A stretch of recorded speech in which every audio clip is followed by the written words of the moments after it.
Alright, this is Solaire. This is my second video. It is December 1st, 2011.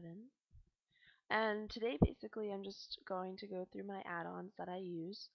Um, I was perusing the forums the other day. I noticed that Jake had put in a spot for add-ons and no one had written anything. So basically I'm going to just go through mine. I know that a few people have commented since then, which actually even opened myself up to a few more add-ons.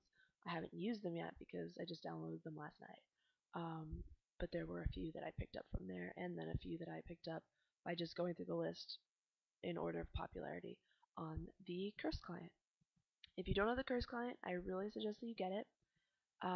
It's very, very helpful. You don't have to go and manually do anything. I used to do that for like 2 or 3 years of playing WoW with add-ons, and then when I finally took the time to get the Hearst client, I will never go back. It's just it sits in your taskbar on the bottom of your uh, start menu or whatever on the right normally, unless you have it changed. But it's a little flame kind of thing, and then if you have an update, it will put a little number there or a little green thing. I don't remember exactly because mine is up to date, and so I can't check it. Um, but anyway, so I'm gonna try to go through and keep this as short as possible, because I know that I went for a long time last time, so we won't try to do that again. We're at 2 minutes right now, so all right.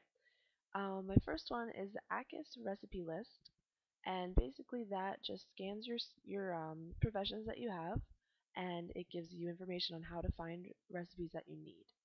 Um, it's pretty useful. I don't use it too often. I'm maxed in inscription and all my other professions on Solaire, and then um, cooking is the only thing that I can really think that I would use it for.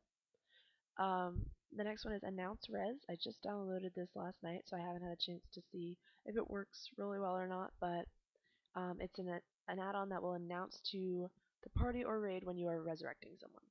And I figure that's pretty good. That way, two people aren't trying to res the same person or whatever. AtlasLoot, that is really handy, although now with the dungeon journal, I mean, you can see all the cataclysm stuff on the dungeon journal, but for old world content or for factions, you can't see anything, so AtlasLoot is definitely, it tells you what can drop from bosses and how, like, where. Um, can't heal you. It automatically whispers people who you are trying to heal or buff who but move out of your range. I think that's pretty useful. That way they stop moving. Because I can't tell you how many times I've chased someone trying to heal them. Um, Collectinator is pretty cool. If you like mini pets and mounts, I recently got my 150, which was really exciting. I didn't use that as much as I could have. I found myself going out of game um, on the armory, but it's still useful for people who can't tab out or anything. Um, Coordinates. That's just what it's called. Coordinates. It's basic minimap and world map coordinates, which is very useful. Then deadly boss mods. That's a must-have for anyone who's interested in doing any sort of raid, dungeon, anything. It pretty much tells you what's coming. It shows you cooldowns of different attacks, and it tells you when to get out of stuff. Um, Also, who has something on them, like a curse or an ability that the boss does that you either need to get out or stack up on people. It's pretty useful in that sense. I know that's one of the main ones that people use, so everyone should be pretty much familiar with that. Decursive, that's another one that I will never go back to not having. Um, it basically puts little icons on your UI, and it doesn't show, like, I have it set up so it doesn't show any names or anything, just class colors, and yours is first, and then it kind of goes in order of the group. And basically, you, like, if someone needs to be cleansed, you just click on that little button. It'll show you the countdown for like how long it's going to be on them. It's a lot better, I think, than either untargeting the boss if you're DPSing or untargeting the person that you're healing, which is really, really helpful. That saves time. Dominos is what I use for my action bars. I know some people use bartender. There's probably some more out there. I definitely just prefer Dominos. It's pretty straightforward to me. Um, I think when I looked at bartender, it was one giant interface to edit everything. But with Dominos, you edit each bar as you go along for the most part. You can make them smaller. You can make them bigger, make the bars bigger, but the spacing, it's pretty good to just move everything however you want. Um, Durability status from Cosmos. And when I first started playing, I there was an add-on pack called Cosmos, and it had really useful things. I wish that it wasn't dead. um, I wish that it was still available, but this is one of the things from it. And basically, it's a little durability status bar. You can move it around, and it just shows your percentage. It shows what you're wearing, what you have in your inventory, and how much it would cost to repair those items. ExplorerCoords. I think that's pretty useful if you're trying to find a particular spot on a map or if you're trying to get the Explorer achievements. Um, it basically shows a little blue dot on your map where you should fly or walk or whatever to discover that place. Rather than flying around in a undiscovered location trying to figure out where it's going to happen, you can just go straight to that dot. I mean, it's not perfect. Sometimes it is off by a little bit, but it's the general area. Sometimes you don't even get to the dot and you're already discovering it. So it works out pretty well. I really love it. And if people are ever interested in that, then I definitely suggest one.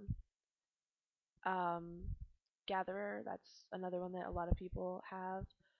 You go and it tracks plants, deposits, and treasures.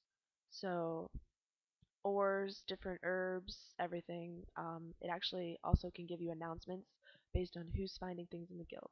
Um, Also works with archaeology, which is pretty cool. But I mean, with archaeology, you don't share like nodes or anything. So I mean that doesn't really provide any useful information. Last night I just downloaded Killshot. It's going to tell you if you got the killing blow or whatever. I haven't messed with it yet, unfortunately, but I look forward to that. Loremaster, that is one actually that I got from Donna Valanthia. Um, Pokemaster also commented and he says he uses a different one, but I think that I've heard of this one before, Loremaster, so I mean, I figured I'd give it a shot. It identifies quests for the achievements that haven't been completed yet, and it helps you find them, which is really good. I know Brian Pokemaster actually is familiar that I am missing 2 quests in Hellfire Peninsula and I couldn't find it, so this will help out a lot. Omen Threat Meter, that's another big one that you need, I think. It shows threat of everyone, so you can keep an eye on your threat. If you're DPS or healing, try to keep that down.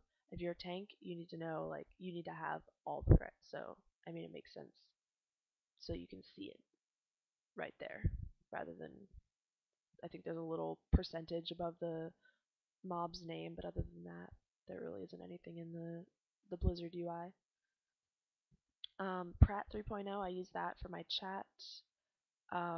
It's really, really customizable. You can change different colors of everything, make different formats for timestamps. I know that they included that in the Blizzard UI, but this goes kind of more into that. And you can copy and paste, well, copy chat, copy links, um, different stuff like that. You can have, like, I think the person's alts listed next to their name or whatever. Um, Quartz, I haven't really messed with this too much because when I first downloaded it, it was pretty close to what I was wanting anyway. It didn't really need too much tweaking. And basically it shows your cast bar, and then it shows um, hots or dots on your target and the timer. And so it's a little box. It shows, like, they kind of, I mean, you can edit it, I'm sure, different ways, but they either empty the bar until you have to recast something, or it's just a nice way to keep track of things, buffs and dots and hots. Recount, that is someone that everyone is familiar with. I know there's another type of DPS meter out there, but this is the big one, I think. I've always really enjoyed it. It has a really comprehensive layout. It shows healing, damage done, damage taken, DPS, deaths, interrupts, I think, or dispels, whatever. Um, it shows what you took damage from, who you healed the most, your most used heals, your most damaging attacks, different things like that. And then you can link it in chats, whisper target, guild, raid party, etc. SilverDragon I use. Actually, Jake's brother introduced me to that rather than using like NPC scan. I never tried NPC scan, but SilverDragon's pretty much done the job for what I need. It remembers where you've seen them, and it shows you when there's a new rare near you. Tidy plates, that's one that Jake showed me. You can have the nameplates over your character and everyone else and mobs. You can edit it to look pretty cool. TipTac, that is a tooltip add-on. You can edit your tooltip to change the font, make it bigger, change the background of it, show your target. If it's a player character, show the target's health, their target, their guild, their um, rank in the guild, which is really cool. You can see like who's GM and who's an officer and who's a I don't know, recruit or whatever else people name their guild ranks. And also their spec. It'll show you the numbers and you can edit that to show either the numbers or the actual spec. VendorBait, that is something that I've always really liked. Basically, when you're doing a quest, there's 4 or 5, maybe even 6 options to choose from. If you're doing lower level quests and you don't really care about the reward, you just want to sell whatever is the most expensive, this is where that comes in handy. It highlights whatever sells for the most. So you have 4 items, one thing obviously will sell for the most, or if they all sell the same, it'll highlight the first one. But that saves time. You don't have to hover over each one and try to be like, okay, 6 gold, 25 silver, 6 gold, 24 silver, 6 gold, etc., etc. It would just highlight the higher one. And then the final one that I have is Worgen Auto Transform. And I just downloaded that last night, so I haven't gotten a chance to see it in action. But it automatically transformed you into human form after combat as a Worgen. So needless to say, I only have that active on my mage and a random rogue that I have. But alright, that was my video. I'm sorry that this has been 13 minutes, but hopefully you found some things that were interesting. You found some new add-ons. I will actually go in the description and put a list of everything that I mentioned here. And if you have anything to add, feel free to comment, and I will see you later. Thank you. Bye.